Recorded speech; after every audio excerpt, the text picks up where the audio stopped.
Olivia's POV. Ang sira ko.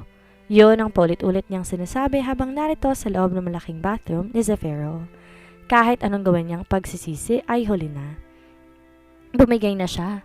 Bakit ang bilis niyang bumigay dito? Samantalang kay Derek hindi niya magawang ibigay ang sarili niya. Hindi na dapat tong mangyari pa ulit. Di na siya bibigay ulit at sisiguraduhin niyang bagay na yun.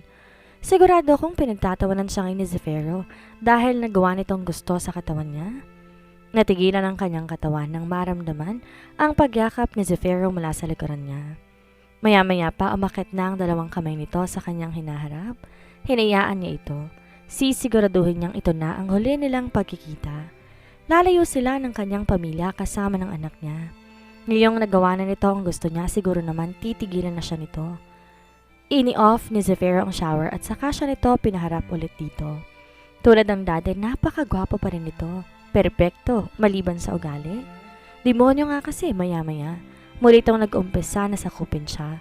Hindi maitatanggi na si Zafiro lang kayang bumuhay sa init ng kanyang katawan. Ito lang at wala ng iba. Bumigat ng kanyang paghinga nang maabot niya na ang suklulan. Hindi na nagprotesta si Olivia nang buhatin siya ni Zafiro ng walang kahirap-hirap at ilabas para dalhin at ilapag sa kama. Maya-maya ibinaba siya nito. Ilang beses siyang naparanok habang nakatitig dito. Paligayahin mo ko, Zafiro. Napasigaw na lamang siya nang magsimula na ito. Wala tong sinayang na oras para painitan ang kanilang gabi hanggang sa sabay na nilang naabot ang sukdulan. Napapikit siya. Ramdam niya ang pagpintig ng kasangga ni Zafiro sa kanya. Sa pangalawang pagkakataon, hinayaan niya itong punuin ang puso niya. Teka, paano kung mabuntis na naman siya? Dumilat si Olivia at mabilis na sinipa si Zafiro, dahilan para mas maalis ang kasangga nito sa kanya. Bakit doon? Paano kung mabuntis ako? Wala siyang gamit na proteksyon dahil hindi naman sila nagsasalo ni Derek. Gumisi si Zafiro na ngayon nakatayo sa kanyang harapan at tulad niya, walang anumang saplot sa katawan. I don't care if mabuntis ka, babe. Magpapakasal din naman tayo. Hindi sabi ako magpapakasal sa'yo. Tumayo siya. Wala akong pake kahit wala na siyang suot. Uuwi na ako, siguro naman. Sapat na itong nangyari sa atin para tigilan mo na ako. It's not enough, Olivia. Nang tumingin siya kay Zafiro, nakita niyang kaseryosohan sa mukha nito. Marry me or else I will do everything to make you suffer. And that's including your beloved family. Sobra nang pasakit ng binata sa kanya. Hanggang kailan ba ito titigil? O baka wala nang katapusan ang gagawin itong pagganti sa kanya, sa kanila ng pamilya niya. Umiling-iling siya. Hindi niya talaga kayang pakasalan ito. Hindi niya kayang gumising sa umaga ng mukha ng lalaking tong una niyang makikita araw-araw. Kahit ano pang sabihin at gawin mo, hindi ako magpapakasal sa iyo, Zafiro. Dumilim ang mukha nito. You will regret this, Olivia. Mas magsisisi ako kung pakakasalan ko isang tulad mo, Zafiro, dahil wala kang puso. Sa kabilang banda, halos lahat ng matatanda sa kanilang lugar nag-iiyakan at syempre kasama na ron ang nanay niya. Hindi ko gustong iwan ang lugar nating to, pero wala akong magagawa kundi umalis dito. Umiiyak na wika ni Mang Fe, ang isa sa matatanda nilang kapitbahay. Agad nang sumang-ayon si Manang Angge na tulad ng iba umiiyak din. Dito na nagsilaki ang mga anak at mga apo. Sa lugar na to rin pumanaw ang aking asawa. Marami kaming alaala ng pamilya ko rito pero wala kaming magagawa kung di lisanin ng lugar na to. Lalong lumakas ang palagoy ng matanda. Ang ilan na may walang malalapitan at baka daw matulog na lamang sa kalsada. Kaya't lalo lang bumigat ang puso niya dahil sa awa sa mga to. Isang linggo na lang ang palugit na binigay ni Zafiro sa kanilang lahat na nakatira dito. Sila ng pamilya niya may nahanap ng mauupahan. Ang salon nila sarado muna habang wala pa silang nakikita na magandang pwesto. Dinig niya rin ang mga iyakan sa labas at alam niya, siya ang dahilan kung bakit nadadamay ang mga to. Mas lalo siyang naluluha na makita, tumatawag si Derek sa cellphone niya. Simula nung araw natakpin siya ni Zafiro at takutin, hindi na siya nagparamdam at nagpakita rito. Nakokonsensya siya dahil pakiramdam niya nagtaksel siya rito? No, mas tamang sabihin nagtaksel talaga siya. Nagawa niya makipagsalo sa iba samantalang wala pa silang malinaw na hiwalayan na alam niyang doon din naman ang punta. Ate, si Andeng lumapit sa kanya. Nasa labas si Kuya Derek. Di siya gumalaw sa kinaupuan at impit ng umiiyak. Gusto niya tong harapin pero di niya magawa.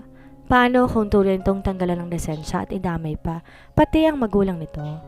Di naman maatim ng konsensya niyang mangyari iyon. Pakisabi kay Derek umalis na siya. Pero ate, kawawa naman si kuya. Bakas ang awa sa mukha ng kapatid niya. Alam niya malapit to kay Derek, hindi lang to. Maging buong pamilya niya ay malapit sa binata. Please, Andeng, sundin mo na lang sinabi ko. Napahinto siya sa pagsasalita na makarinig ng komosyon sa labas. Nagmamadali silang lumabas si Andeng nang marinig ang sigawan ng ilang matatanda, kabilang ang nanay niya. Nanlalaki ang mata niya na makitang kanyang ina hinahampas ng walis. Ang apat na lalaking halos puro itim ang mga suot. Tila mga goons na napapanood niya sa TV ang mga to. Nay! Lumapit siya rito at niyakap to mula likuran. Nanlaki ang mata niya na makita niyang nakandusay sa lupa si Derek, duguan ang mukha. Mga walang hiya kayo? Lumayas kayo sa lugar namin.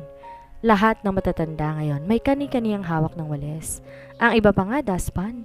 Sige, subukan niyong lumapit. Winasiwas ng nanay niyang hawak na walis para itaboy ang mga to. Sino ba mga lalaking yon? Aba malay namin, sagot ni Manang Fe. Bigla na lamang lumapit ang mga lalaking yon at pilit na pinapaalis si Derek dito sa tapat ng bahay ninyo. Awang-awang hinawakan niya ang mukha ni Derek. Umuungot ito sa sakit dahil sa sugat na natamo. Narinig kong sinabi ng isang lalaki, utos daw ng boss nila na huwag papalapitin si Derek kay Olivia. Lahat tumutok ang mata sa kanya dahil sa sinabi ni Manang Angge. Boss, meron ang namumuong hinala sa isipan niya. Dadalhin ka namin sa ospital, Derek? Nay! Malakas ang sigaw ni Andeng na nakapagpalingon sa kanya. Lahat sila'y napasigaw sa pagkabigla nang bumagsak ang nanay niya sa lupa habang hawak ang dibdib. Patuloy sa pagdaloy ang masaganang luha niya habang hawak ang kamay ng kanyang ina na ngayon wala pa ring malay. Si Derek naman nasa ibang ward dahil sa natamo nitong mga pasa at sugat sa katawan. Agad siyang tumayo at lumapit sa doktor na kadarating lang. Dok, kamusta na po ang nanay ko? Sinasabi niya sa sarili na magiging maayos ang lahat pero biglang nawala lahat ng positibong nasa isip niya na makitang pag-iling ng doktor. Your mother has a coronary artery disease, Miss Olivia. Kailangan maoperahan agad ng nanay mo sa lalong madaling panahon. Bakit sabay-sabay nangyayaring lahat ng kamalasang to sa buhay niya, sa buhay nila? Di niya napigil ang emosyon at ganon din si Zoran. Nanay! Halos maglupasay ang anak niya at pilit kinigising ang lola niya. Di pa rin to nagigising. 2 araw na nakakalipas pero wala pa rin tong malay. Zoran, tumahan ka na. Paano gigising si nanay kung umiiyak ka, diba? Hindi niya gustong umiiyak ka? Pinilit niyang patatagyan ang boses para kahit man lang sa harap ng anak, magawa niya maging matatag. Ate, miss ko na si nanay. Gusto ko uwi na kami. Yumakap sa balikat niya si Zoran. Ate, diba gagaling naman po si nanay? Syempre naman, Zoran. Gagaling si nanay at hahabulin ka pa niyan. Kahit papano napangiti siya. Gagaling ang nanay nila. Milyon? Pag-uulit niya. Nangihinang bumalik si Olivia sa kwarto ng nanay niya matapos yung makipag-usap sa doktor. Ate, kailan ang operasyon ni nanay? Agad na tanong ni Omar. Umuwi na iba pa niyang kapatid kasama ng anak niya, kaya't sila na lang dalawa ang narito ngayon. Umiiyak pang yumakap siya sa kapatid. Kulang ang pera natin, Omar. Kahit ubusin pang ipon nila, hindi sapat. Love! Bumitaw siya sa kapatid, tumingin kay Derek na kadarating lang. I heard what happened. Handa akong tumulong sa inyo. Lumapit si Derek sa kanya at yumakap. Ramdam niya ang sobrang pagkamis ito sa kanya. Labas muna ako, ate. Ani Omar, iniwan na sila nito. Love, don't worry. Ako nang bahala sa lahat. Ako na rin magpapa-opera kay nanay. Sinabi ko naman sa'yo, diba? Narito lang ako para sa inyo. Bumitaw to ng yakap, tumingin sa kanya ang malungkot nitong mata. Hinawakan niyang mukha nito.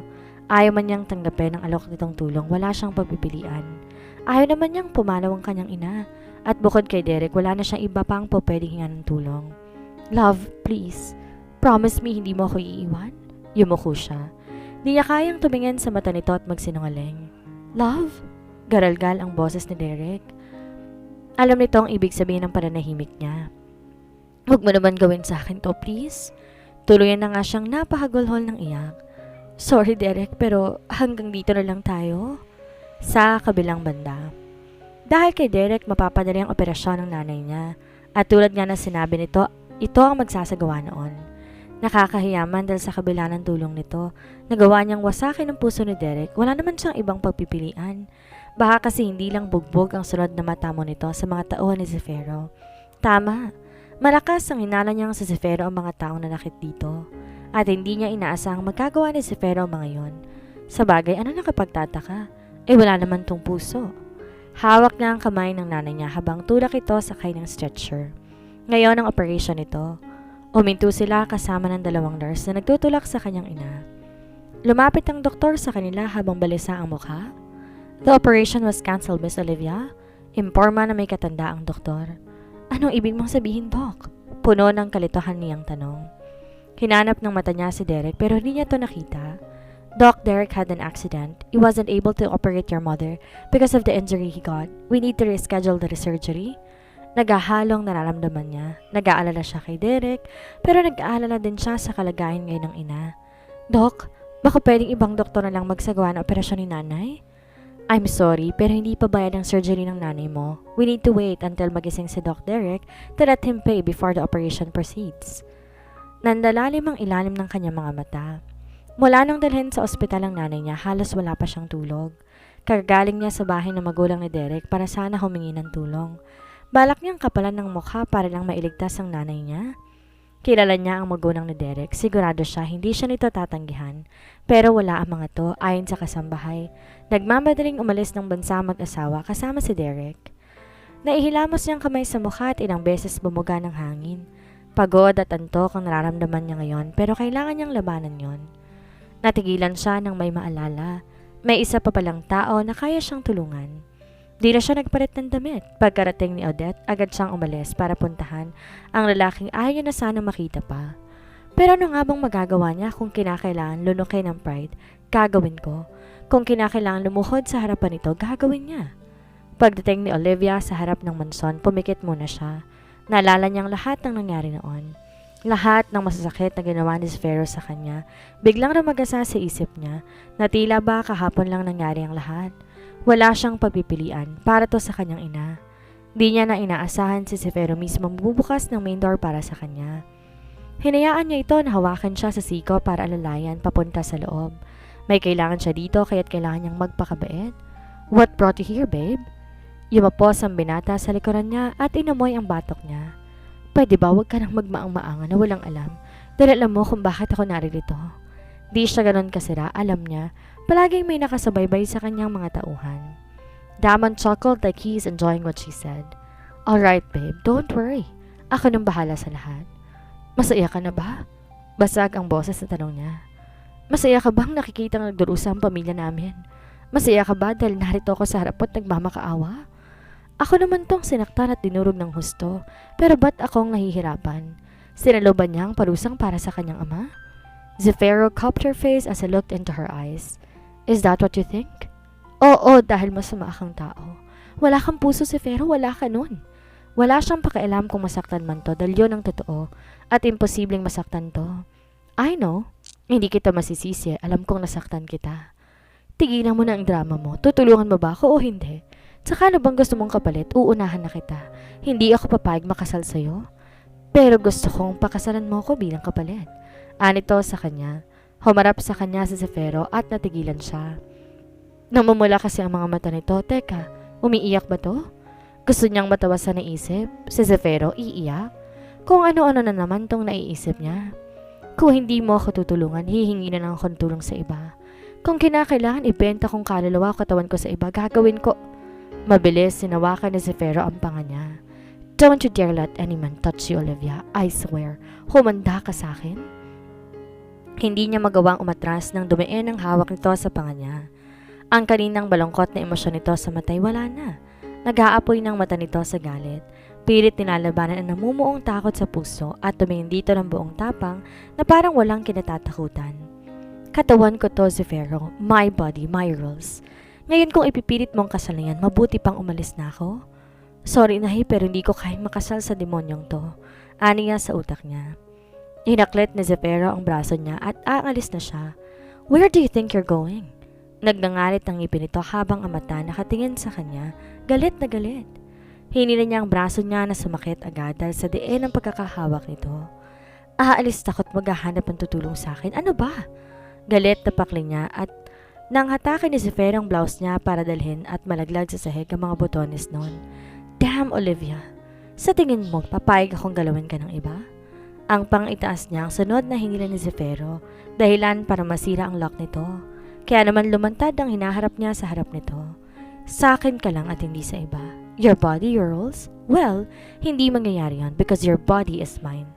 Maliing hawak ni Zefiro sa kanyang hinaharap dahil sa pinagsamang gigil at galit. Well, hindi mangyayari yon. From now on, you will satisfy me in bed. Ako lang at wala nang iba. Dahil akin ka at ako lang may karapatan sa'yo dahil ikaw ang fubo ko. She stand for a moment. Ano daw? Fun, buddy?